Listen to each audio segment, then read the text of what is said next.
Estás en sintonía de Radio Claret Televisión Digital, evangelizando al mundo por Internet.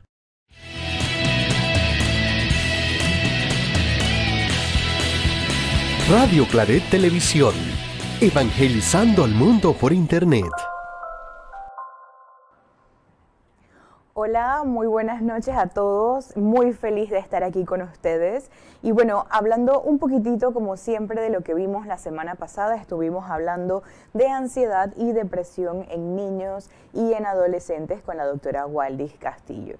Y como siempre les digo, hoy no será la excepción, ya que vamos a estar hablando de temas de aprendizaje con la magíster Cintia Avelar, así que por favor no se despeguen que ya comenzamos con Sanamente.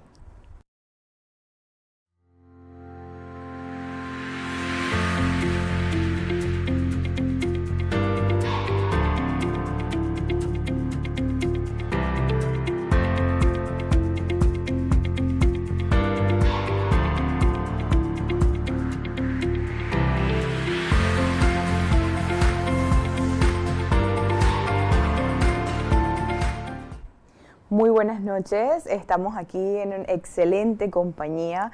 La verdad es que estoy sumamente contenta de tener a una amiga, una colega conmigo esta noche. Cintia Avelar, ¿cómo estás? Gracias, Ángela, muy bien, súper medio nerviosa, pero estamos bien. Oigan, y esto es televisión en vivo, así que ustedes saben que estamos aquí todos aprendiendo con mucha emoción, con mucha alegría de poder llevarles a ustedes toda esta información que no solo les acompañará y les ayudará a ustedes, sino a todas estas otras personas siendo siempre esos entes de prevención. Y como vieron, la semana pasada estuvimos hablando de niños, de adolescentes, ansiedad, depresión, y una de las cosas que compartíamos con la doctora es que la escuela también es un foco de estos dos trastornos o de estas dos maneras de que los niños se estén sintiendo ahorita mismo, y por eso estamos dando este seguimiento. Pero primero y antes de esto, Cintia, cuéntame por qué psicología.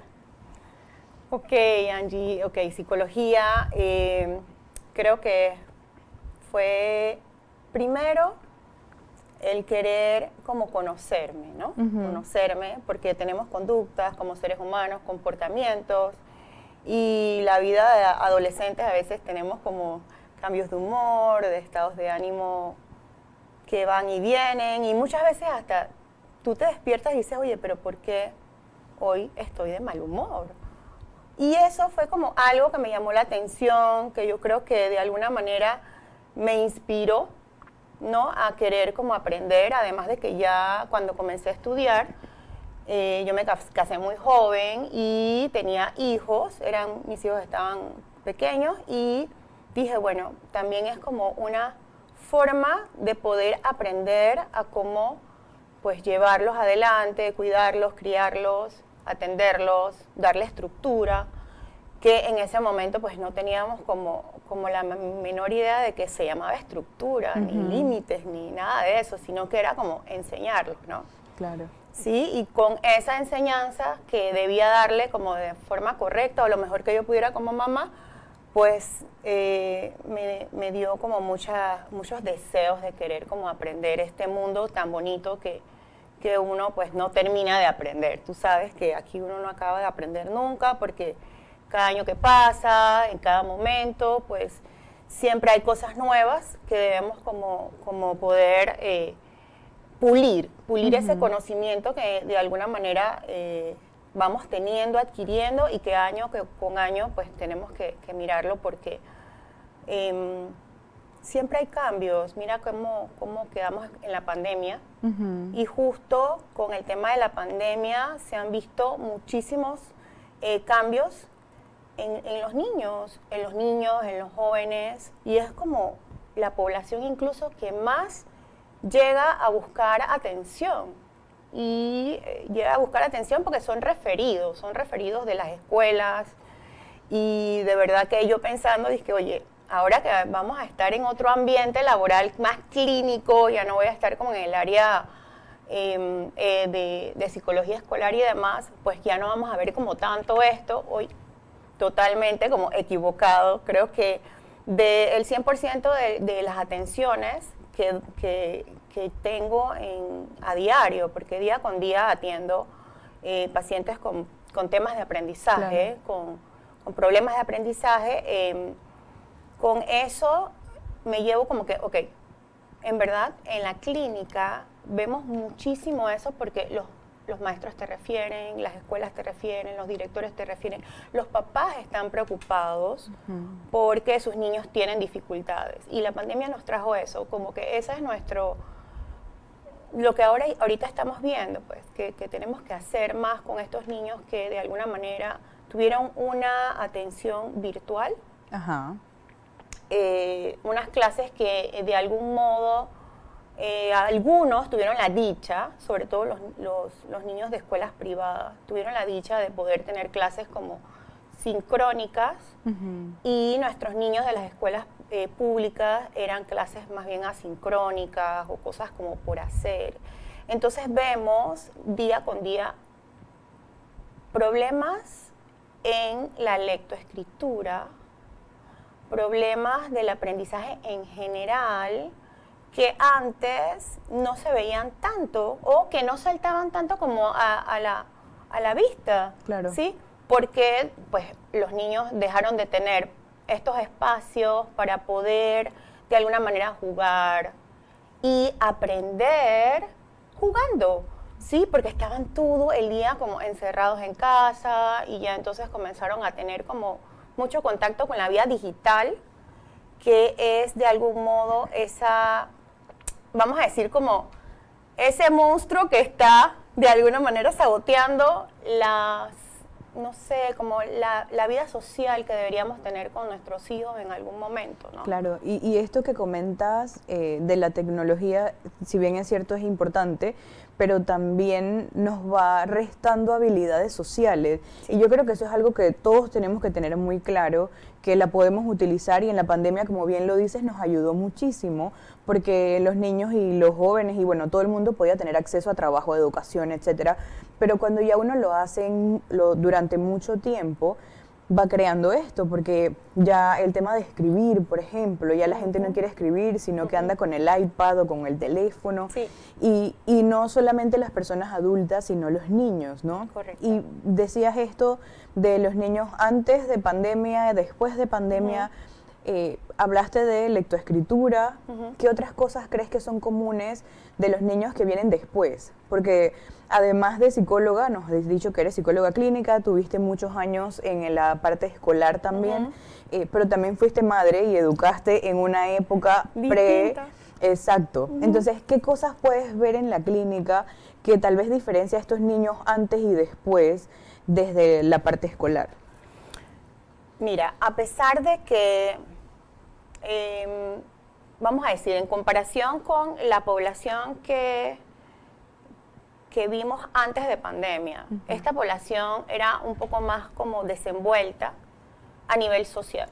Okay. La posibilidad de desenvolverse con sus pares era muchísimo más como fluido, más natural, le costaba muchísimo menos. Veo mucho el tema de que los padres están, creo que un poco asustados porque sus hijos no logran conectar con otros niños pares de su edad. O sea, no están logrando socializar. ¿Por qué? Porque estamos lastimosamente mirando que las pantallas, la digitalidad, le está quitando la posibilidad de interactuar, ¿no? Y eso es una realidad. Y es como un sabotaje, ¿no? Un sabotaje que está ocurriendo, porque definitivamente si no dejamos la digitalidad a un lado, no es mala, ojo, no estoy diciendo que es mala, podemos entonces perdernos de hacer muchísima interacción social y que de alguna manera los chicos aprenden a través de interactuar con los otros, y las habilidades sociales son supremamente importantes para nuestra vida. O sea, cuando no socializamos, cuando no interactuamos con el otro. Sí. Siempre interactuamos con los otros y eso es importante, y estamos perdiéndonos de vista un poco que el joven, el niño, tiene que dejar de lado un poquito la tecnología, la digitalidad, para volvernos a reencontrar. Hace poco me mandaron un clip de unos 2 minutos y tanto de un concurso que hubo de algo de teatro, de cine, en donde justamente el video era iba esta chica en el elevador y todo el mundo andaba con su cabeza metido en su dispositivo electrónico. Y ella miraba a todo el mundo hacia un lado, hacia el otro, y todo el mundo pegado en el dispositivo electrónico y menos decir ni buenos días al treparse al elevador.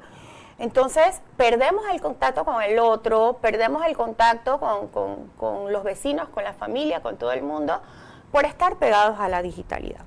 Y nos hemos desviado como un poquito con el tema, pero al final la digitalidad está saboteando el aprendizaje. No, y yo creo que tiene todo que ver, ¿sabes? Porque en realidad cuando uno empieza a utilizar solamente un tipo de dispositivo o de una sola manera uno empieza a aprender, uno va perdiendo habilidades y puede ser que a veces uno pueda tener como que uno no sabe en realidad si tiene una dificultad o es que no lo he aprendido, porque son dos cosas distintas. Claro. Entonces, una de las cosas que te toca a ti desde la clínica es poder discernir y darte cuenta a través de lo que ya nos vas a explicar, si en realidad es que nunca lo aprendió o si es que realmente tiene dificultades a partir de esto. Y esto me lleva entonces a preguntarte, ¿cómo sabemos cuando un niño tiene una dificultad? Bueno, generalmente, no podemos olvidarnos de que nosotros vamos aprendiendo desde que nacemos, estamos aprendiendo. Entonces, es un tema de neurodesarrollo en todo momento. Y desde los 2 meses en adelante, hasta la primera infancia, vamos a decir que son los 6 años, estamos aprendiendo día con día. Antes de ir a la escuela o a los preescolares o los maternales o los COIF, como le llaman ahorita mismo, estamos aprendiendo de nuestros padres o cuidadores primarios, ¿sí? Y ese aprendizaje se va adquiriendo un poco como vicario, o sea, a partir del modelamiento, de qué aprendo del otro, viendo, haciendo, es como se aprende. Pero también tenemos que desarrollar nuestras motoras finas y gruesas para poder entonces que nuestro cerebro y nuestra área prefrontal, que es donde están todas las habilidades del aprendizaje, nuestra corteza prefrontal, pues que donde podemos resolver problemas, en donde podemos ver el tema de atender, de concentrarnos, de poder memorizar. Todo esto se da en nuestra corteza prefrontal. Y es lo último que se desarrolla en el ser humano, como bien sabemos, y que todas estas destrezas, y por eso el tema de la digitalidad, todas estas destrezas dejan de ser estimuladas cuando utilizamos tanta tecnología. Entonces la tecnología es buena y vino para quedarse definitivamente, pero también es para poder utilizarla de una manera en donde tal vez nos ponga una música, pero vamos a bailar, ¿sí? Y vamos a movernos y a partir de la movilidad, el movimiento, el niño aprende a desarrollar su motora gruesa. Vamos a saltar, ¿no?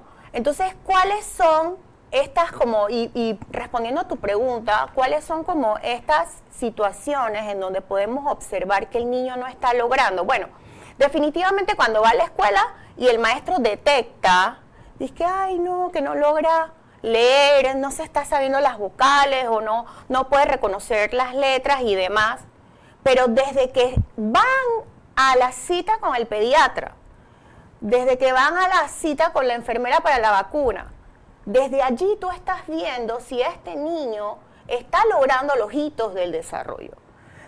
O sea, tú tienes que darte cuenta como mamá que si mi hijo no está logrando lo esperado para esta edad, no me debo escandalizar, pero sí debo estar como atenta. Claro.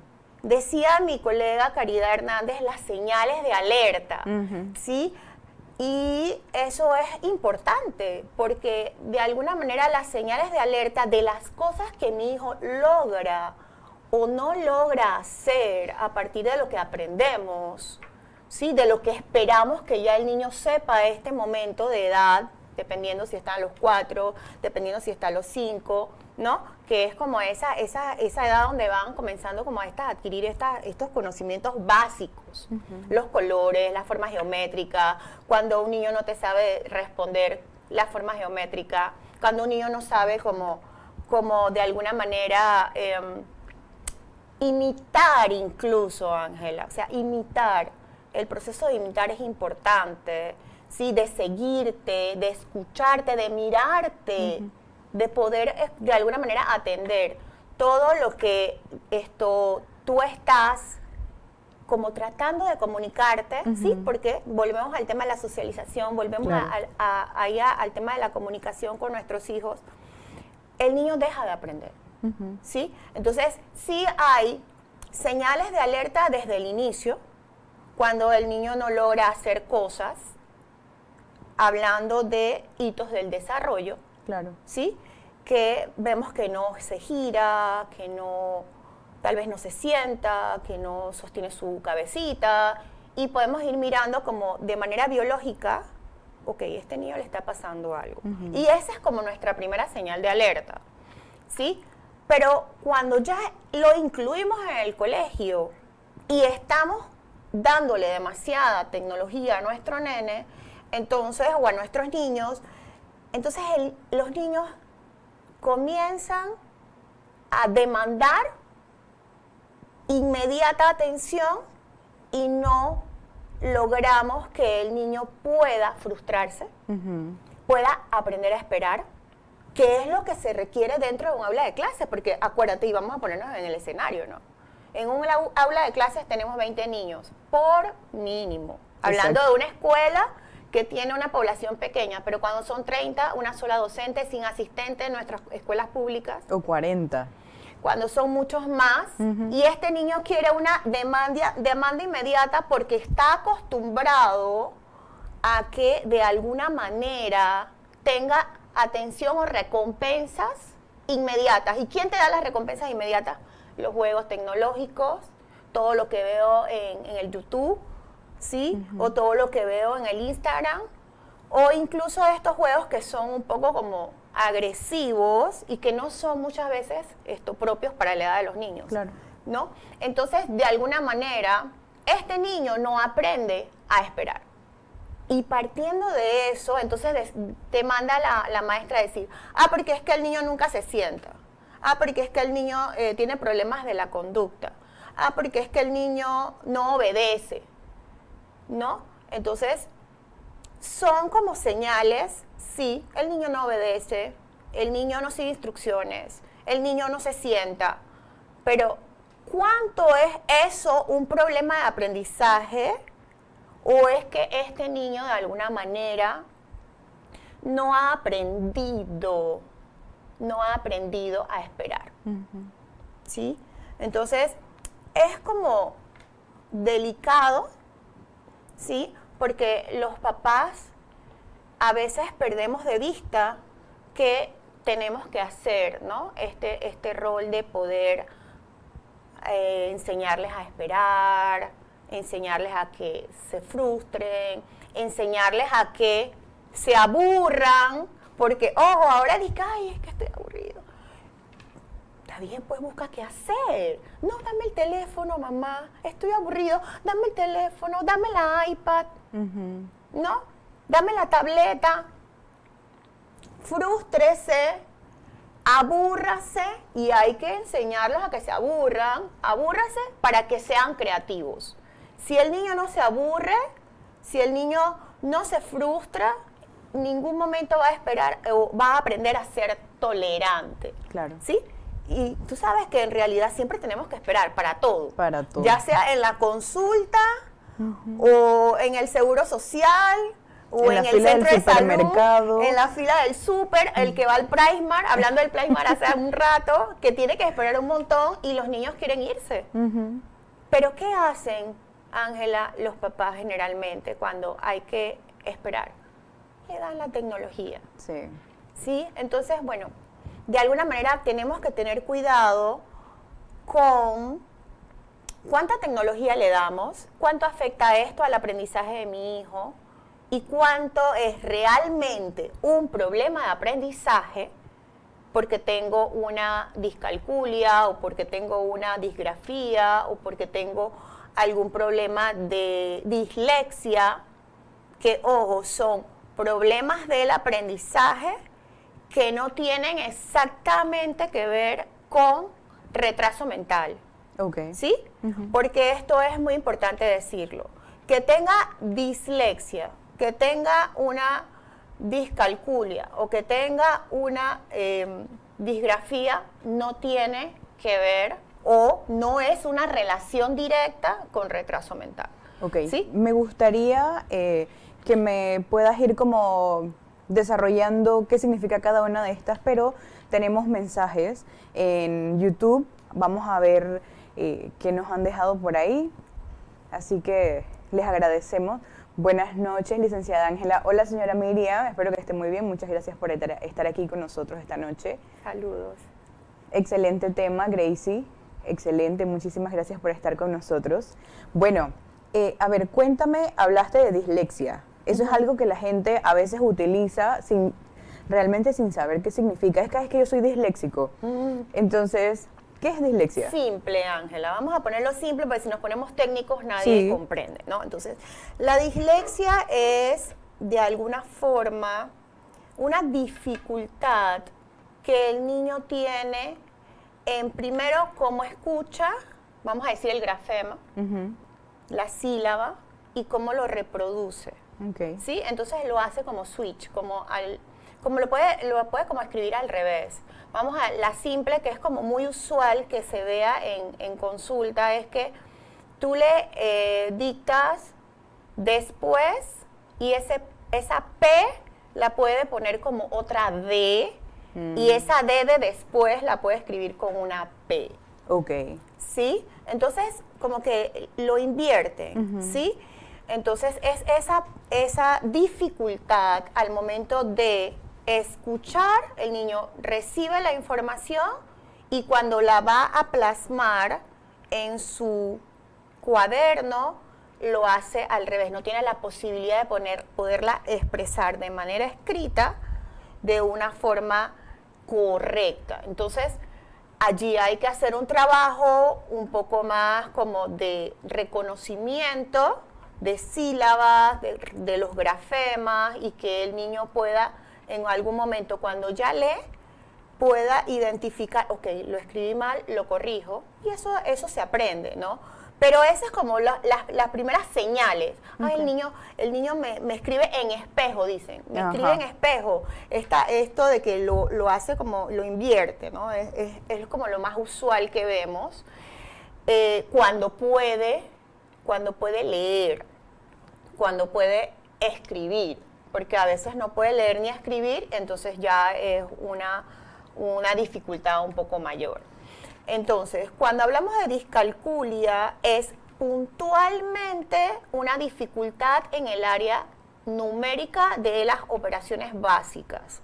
Es un poco como la dislexia de alguna manera, pero lo que ocurre es que el niño se enfoca en los números y los hace, o en los signos, y los hace o los plasma al revés o confusos, ¿no? Es decir, reemplaza el signo de por el de más o viceversa, y la resta la puede confundir con el signo de división, ¿no? Entonces, cuando va a expresarlo de alguna manera o verlo, entonces se confunde. Igual con poder escribir los números per se, ¿sí? Los puede escribir como espejo también, ¿no? Y el otro tema, que era la disgrafía, de alguna manera es un tema de que el chico no logra primero expresar vamos a decir, ¿te acuerdas que siempre nos ponen como el cuaderno de doble rayas? Entonces escribe no dentro de su renglón, sino que puede hacer el tamaño de las letras desproporcionado. Muy grande, muy pequeño, y la expresión en sílabas no la logra como realizar, ¿no? Tiene habilidades mucho más verbales que poderlas expresar de manera escrita también, ¿sí? Entonces esos son como los problemas del aprendizaje más vistos. Hay otro tipo de problemas, pero ya se clasifican en otros trastornos. Y hay otro tema que siempre tiene mucha comorbilidad con el tema de los trastornos del aprendizaje, que es el TDAH. El TDAH, ¿sí? Que es el trastorno por déficit de atención con o sin hiperactividad o de tipo combinado. Entonces vienen los maestros y te dicen, licenciada, es que, por escrito, casi un periódico, algunos, licenciada, es que el niño no se sienta nunca, no obedece, no pone atención, no y no. Y es una queja constante.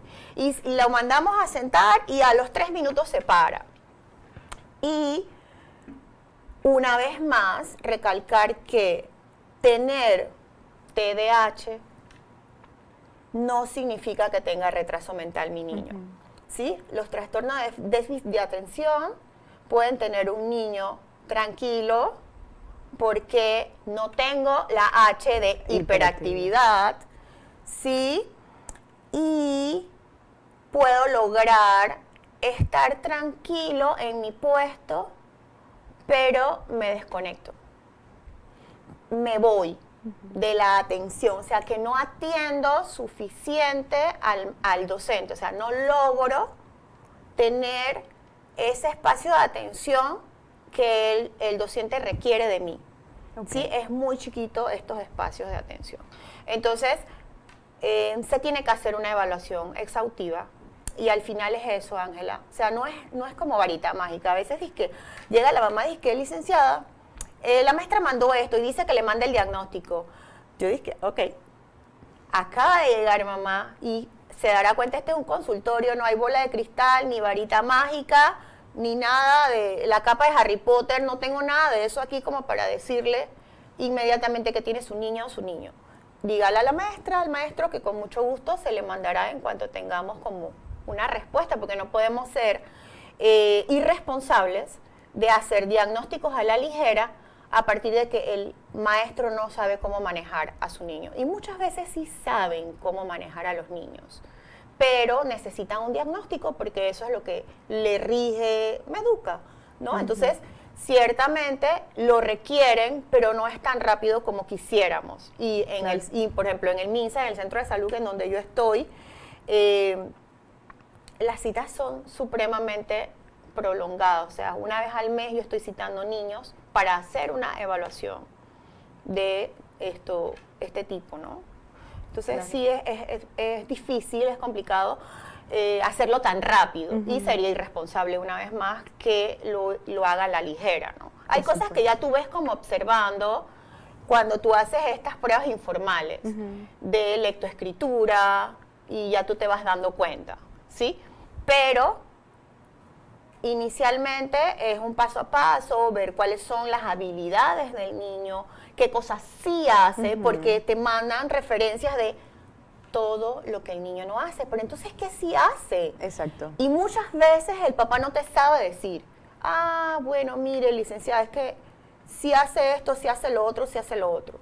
O tengo 2 niños, uno en la casa, él hace todo, yo no sé qué pasa en la escuela que no hace nada. Yo le digo, bueno, es muy probable que aquí también haga todo, porque adivine, esta es una atención personalizada. Y cuando estoy con él, él me va a atender. Cuando yo estoy con la niña, ella me va a poner atención, ¿sí? Ella no se va a desconcentrar. Y el foco de atención va a estar para mí y yo voy a estar para ella. Entonces, va a ser diferente también. Claro, nosotros vamos a ir midiendo cosas, pero justamente porque la atención es exclusiva o personalizada, pues entonces definitivamente lo que tenemos que evaluar tiene que ser un poco más como exhaustivo y tenemos que mirar como todos los aspectos que se puedan como cubrir en unas 3 o 4 sesiones para poder entonces enviar un diagnóstico como un poco más certero. Claro. Aunque nunca terminamos como de investigarlo todo, ¿no? Sí. Ok, entonces, bueno, cosas importantes que hemos estado conversando, que Cintia nos ha estado diciendo, maestros son una parte importante en el proceso, pero sobre todo los padres. Y esto es súper importante. Por ejemplo, el día de hoy tenía yo un paciente que me decía, es que yo no sé en qué soy bueno, yo no hago nada, y en mi casa todo el mundo piensa que cuando yo empiezo algo lo voy a dejar, entonces ya no me apoyan. Un chico de 16 años. Wow. Entonces, ¿qué tan importante pueden ser ustedes, cuidadores, estando presentes y conociendo cuáles son las habilidades más importantes para ellos? Porque sí, es cierto, a veces yo no puedo ser muy bueno académicamente, pero socialmente puedo ser bueno, o qué sé yo, tantas cosas que uno puede ir descubriendo en los niños, en los jóvenes, y por qué no, cuando estamos adultos. Claro. Muy bien lo dijiste con el tema de la psicología es un autodescubrimiento. Entonces, cuando uno empieza un proceso terapéutico es lo mismo, y a veces los papás quieren que sea muy rápido, como bien lo dices, pero en realidad toma mucho tiempo, porque ser muy rápidos también sería irresponsable de parte nuestra como profesionales, y sobre todo creo que dejaría como muchas cosas, porque puede ser que uno vaya a un especialista y le dice, sí, mañana mismo te tengo un diagnóstico, pero no se pusieron las pruebas, pero nada más me basé en lo que dijeron que hacía mal, nunca le pregunté al niño qué era lo que le gustaba o qué era lo que hacía. Entonces, todas esas cosas son importantes a la hora de evaluar estos problemas del aprendizaje. Me dicen que tenemos una pregunta, me gustaría, por favor, ver, dice: buenas noches, gracias por brindarnos este tipo de retroalimentación para todas las familias. ¿Existe alguna relación entre los problemas en el hogar y los problemas de aprendizaje? Muchas gracias a Vanessa por su pregunta. Hoy qué bueno, Vanessa, que hace esa pregunta, gracias por hacerla, y justo estaba pensando como que existen factores, ¿no? Factores que pueden generar dificultades en el aprendizaje.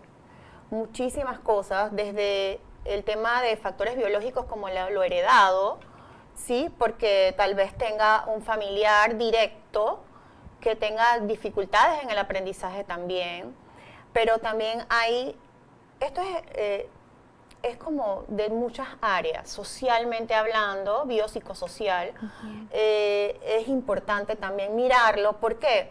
Porque si tuvimos una mamá embarazada con mucho estrés, con mucha angustia, con preeclampsia, con tristeza, con dificultades económicas, que no pudo como estar tranquila, disfrutar su embarazo y demás, puede que eso nos afecte también, ¿sí? Que afecte ese aprendizaje del niño. Va a decir que, pero ¿qué tiene que ver una cosa con la otra? Todo, absolutamente todo tiene que ver. Sí.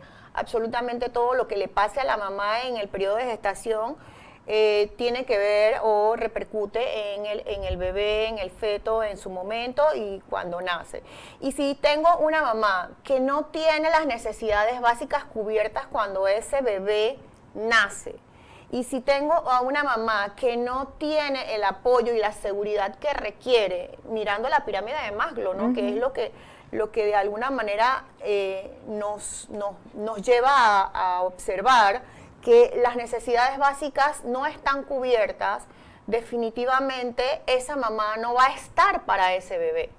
No va a estar porque es que ella no está suficientemente segura con su entorno. Si esa mamá tiene preocupación porque cómo le voy a dar de comer, tal vez a su bebé no, porque ella está lactando y tiene lactancia exclusiva, pero tal vez cómo le voy a dar de comer a mi otro hijito, o yo misma, o si mi pareja está detenida, o si la pareja se murió, o si a un adulto mayor le toca cuidar a ese niño, también, o sea, ¿cómo va a estar ese niño? Y todos los factores que están en el entorno, en el ambiente del niño, son de alguna forma positivos o negativos en ese proceso de aprendizaje. Sí, y de hecho, cuando tenemos papás en conflicto constante, gritos, golpes, todo este tipo de violencia en el hogar, se ven siempre muy afectados los niños, y sobre todo en el área escolar.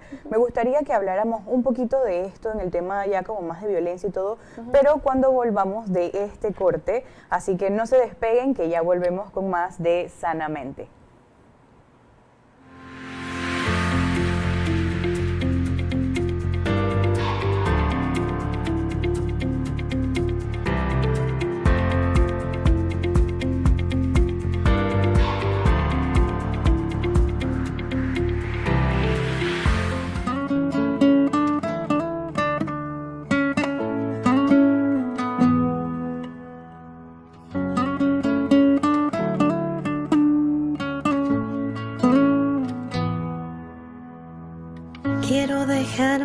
nacer por tu amor.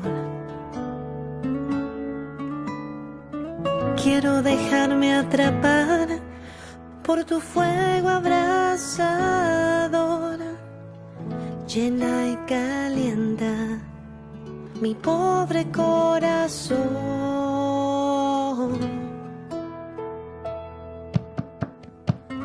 Eres agua viva, de ti quiero beber.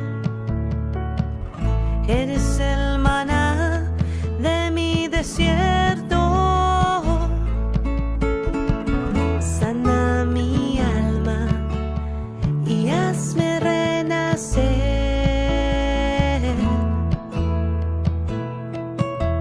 Espíritu Santo de Dios. Espíritu Santo de salvación. Espíritu Santo de Dios. Espíritu Santo de salvación. Ven, muévete, consuélame, libérame, renuévame. Ven, muévete, consuélame, libérame, renuévame.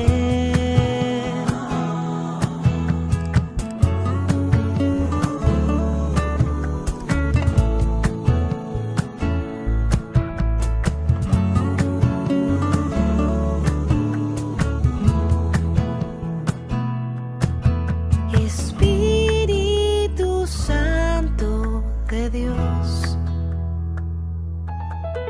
Espíritu Santo de salvación.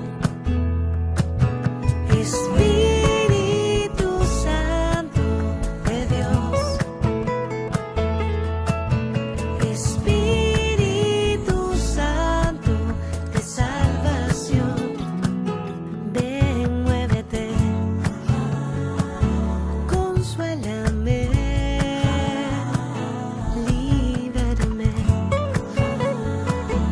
renuévame. Ven, muévete, consuélame, libérame, renuévame. Ven, tócame y lléname de tu presencia y de tu fe. Hazme renacer en ti. Hazme renacer en ti. Hazme renacer en ti.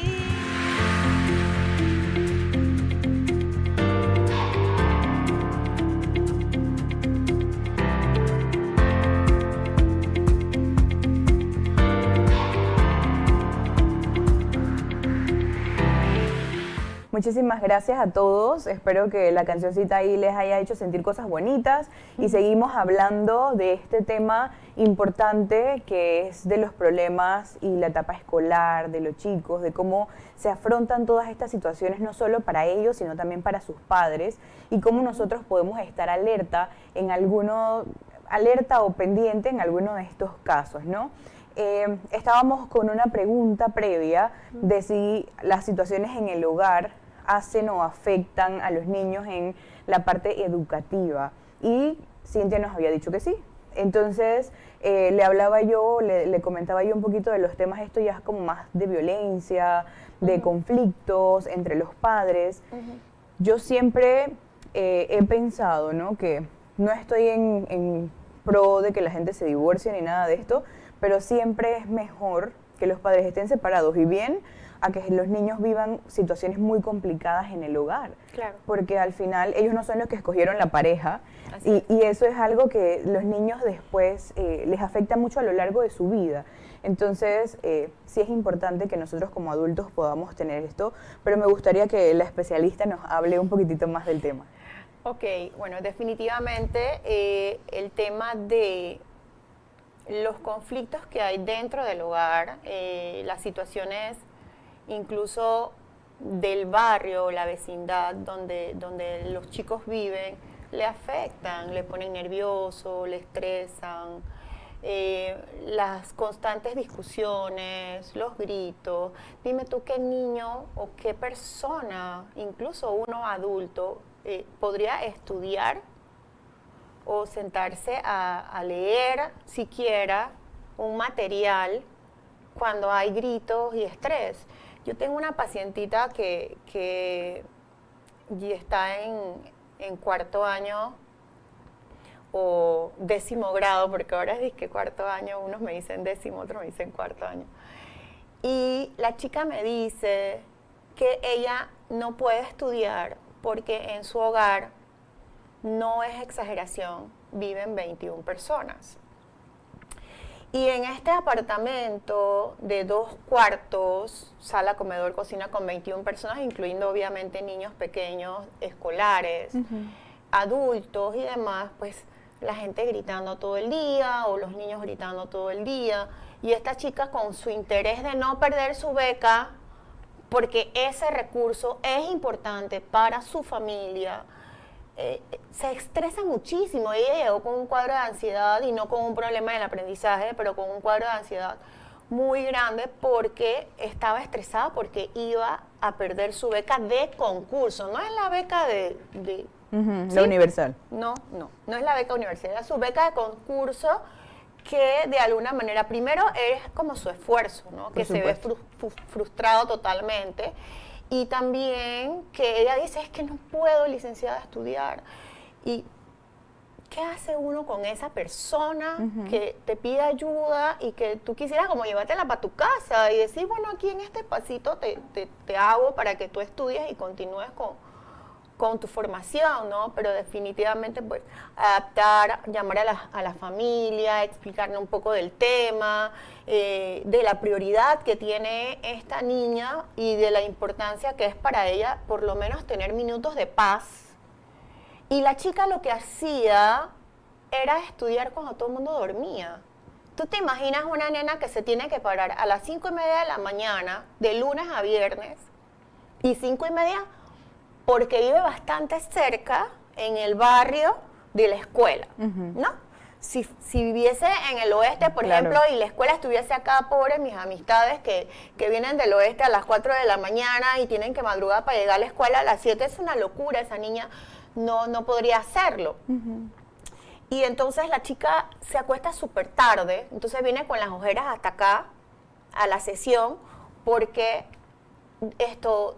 se trasnochó estudiando para tratar de lograr cumplir con el objetivo académico en un bachiller en ciencia. Sí, es una escuela pública, está bien, pero eso no quita el peso, por supuesto, de su bachillerato y el peso de que ella tiene que estudiar y cumplir con un montón de asignaturas, ¿no? Entonces la responsabilidad de esa niña es tal que entonces está tan ansiosa que no sabe cómo hago para poder lograr este objetivo académico. Entonces, con tantas personas en su casa viviendo, pues definitivamente no le sale como tan bien, ¿no? Entonces se la tienes como que ingeniar. Y toca es hablar un poco con los padres y dar mucha docencia, porque sabes, Ángela, que nos toca en consulta dar muchísima docencia a los papás. ¿Sí? Explicarles de algún modo que no es a veces cuando el papá quiere o puede aproximarse al hijo para escucharlo. Es cuando el hijo está listo para hablar, ¿sí? Y nos perdemos de vista un poco como cuando nosotros éramos adolescentes. Tal vez dirán, sí, porque es que mi mamá no sé qué, y me decía no, sí, me ignoraba o lo que sea, o me daba chancletazo, porque siempre vienen con la misma historia, que si la mamá le daba chancletazo, que si decía no es no, que si me daba la mirada 55 y ya yo sabía que me tenía que recoger y ir para la esquina. Pero lo que estamos hablando es la actualidad. O sea, la actualidad es que el niño o el adolescente necesita una atención, pero a veces, y sobre todo en la etapa adolescente, a veces es darse cuenta cuando el chico está listo para conversar, cuando ese chico quiere acercarse a ti, ¿no? Y creo que me estabas leyendo una pregunta hace un rato, ¿cierto? Vamos a la pregunta. ¿Sí? ¿Cuál era la pregunta, chicos? ¿Cómo ayudar a un chico o chica que no expresa algún descontento, sino que calla? También ahí es importante, muchísimas gracias a la señora Miriam por la pregunta, que nosotros podamos hacer preguntas sin hacer la pregunta directa. Eso también es una habilidad que uno tiene que ir aprendiendo cuando uno tiene niños, cuando uno tiene adolescentes. Si uno les pregunta todos los días, ¿cómo te fue en la escuela? Bien. O sea... Automático. Automático. ¿Y qué hicieron? Nada. O sea, es una cuestión importante. Uno puede hacer otras preguntas como qué fue lo que más te gustó de tu día, qué cosa fue la que tal vez no te pareció tanto. Intentar hacer estas cosas, ¿no? Y hablaba la pregunta un poco de callar lo que se siente. Callar lo que se siente. ¿Cómo hacer? Bueno, tendríamos que preguntar la edad también de la personita que está callando. Pero por lo que dice, pienso yo que es un preadolescente, adolescente. Entonces, ¿qué podríamos hacer? Yo pienso que importante es respetar los silencios, porque nuestra personalidad se va formando de alguna manera. ¿Y qué significa para esa persona que nos hace la pregunta que esta nena o este nene hagan silencio? ¿Por qué le hace tanto ruido el silencio de este adolescente? ¿Por qué le hace tanto ruido que no comunique? ¿Qué necesita este adulto saber de su adolescente? ¿Sí? Y miro como es una angustia, es una pregunta Sí. que tiene como mucha angustia detrás. ¿Sí? ¿Por qué necesita mi adolescente hablar? ¿Sí? Entonces, los adolescentes tienen características de personalidad en donde llega un momento de esta etapa en donde ellos se están separando y están buscando su identidad. ¿Sí? Y en esa búsqueda de la identidad de cada uno, requieren, necesitan ese silencio, requieren y necesitan separarse de los adultos, de ese cuidador, de esa mamá, de ese papá, de esa abuela, de esa tía. Y no es porque no los amen, es porque estoy creciendo. Y ojo, crecer duele, ¿sí? Y también duele para el adulto ver a su niño crecer, ¿sí? Y el adolescente también sufre porque ya no soy un niño y ni siquiera sé ni quién soy, ¿no? Porque de alguna manera no soy niño, pero tampoco soy adulto y estoy como en ese medio de que requiero saber quién soy. Entonces tal vez es como, mi mensaje sería, démosle el espacio que está solicitando este joven adolescente, ¿sí? Y esperar, porque ellos no están distantes siempre, Ángela. Ellos están distantes en un momento del día, en un momento de la semana, en un momento, pero siempre también va a haber un momento en que ese adolescente está disponible o un poco más accesible, y de alguna manera es allí donde usted tiene que observar, es que quiere hablar, y guardar silencio y escuchar, ¿sí? Y nos toca hacer eso, porque en esta etapa es justo lo que tenemos que hacer. A veces regañar menos, hablar menos y escuchar un poco más a ese adolescente. Y demandar menos, porque a veces demandamos muchísimo y el adolescente no sabe cómo llevar la situación porque es como tú dices, le faltan tantas respuestas que él mismo no termina de entenderse, etcétera, etcétera, y a veces le exigimos mucho queriendo atención cuando en realidad ni siquiera ellos saben cómo atenderse a ellos mismos. Exacto. Entonces eso es importante. Bueno, Cintia, el tiempo se nos ha hecho súper corto. Me gustaría que nos dejes con un mensaje cortito para todos esos papás que están presentando alguna situación con sus hijos en el colegio. ¿Cuál sería el primer paso y dónde te pueden contactar? Ok, el primer paso es como yo siempre le pido a los papás. Aquí lo importante es, si el docente tiene los ojos del salón de clases donde no está el papá y donde no está la psicóloga, de alguna manera mandar por escrito claramente cuáles son las fortalezas y debilidades del niño o del estudiante. Eso es supremamente importante para poder hacer una evaluación exhaustiva o lo más robusta posible en el momento que se requiera. Entonces, entender que una dificultad en el aprendizaje no siempre significa retraso mental, ¿sí? A veces tenemos dificultades que en efecto sí son retraso mental, ¿sí? Pero eso también se va a descartar. ¿Con qué? Con una batería exclusiva para determinar cuál es el coeficiente intelectual del niño. Pero también en esa batería podemos observar cuáles son las fortalezas en el aprendizaje, en su percepción visual, en su área verbal, de la comprensión verbal, en el lenguaje, ¿sí? En el área espacial, o sea, cuáles son sus fortalezas, cuáles son sus debilidades. En esta misma batería, y vamos a hacer también algunas otras observaciones o algunas otras exploraciones en las áreas específicas de la lectoescritura, de la lectura comprensiva, de la escritura y demás, ¿no? Y también que el niño de alguna manera cómo expresa gráficamente pues sus ideas. Entonces, definitivamente eso es como lo más importante. ¿En dónde me pueden localizar? Bueno, podemos compartir mi número telefónico, que es el 6617-7948, y podemos con mucho gusto concertar una cita. Es directo conmigo, yo los atiendo y no sé, eso. Ok, perfecto. Bueno, sí, la verdad es que yo muy agradecida. Ustedes saben que yo siempre cuento alguna anécdota.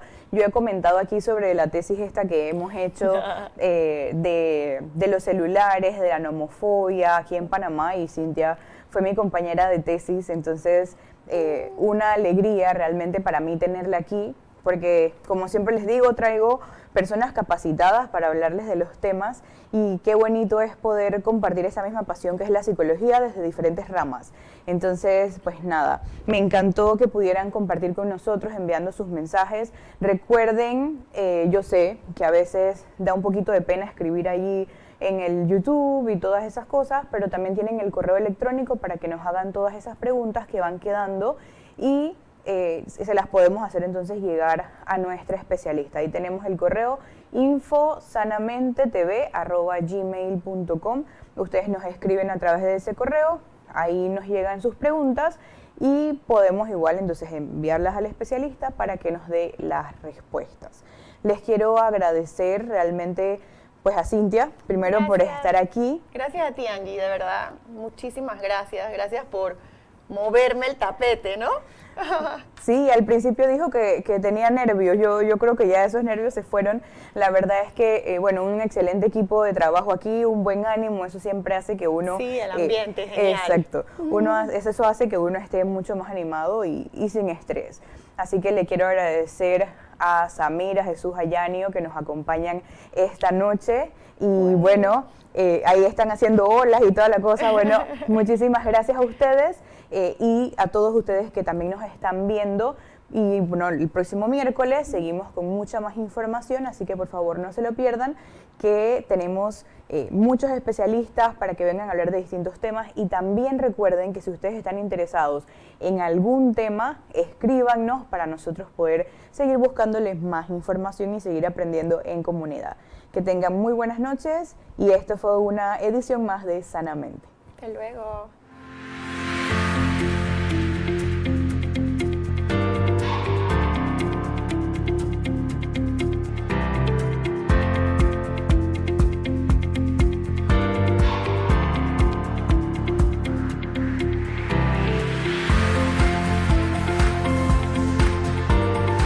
Sintonía de Radio Claret Televisión Digital, evangelizando al mundo por Internet.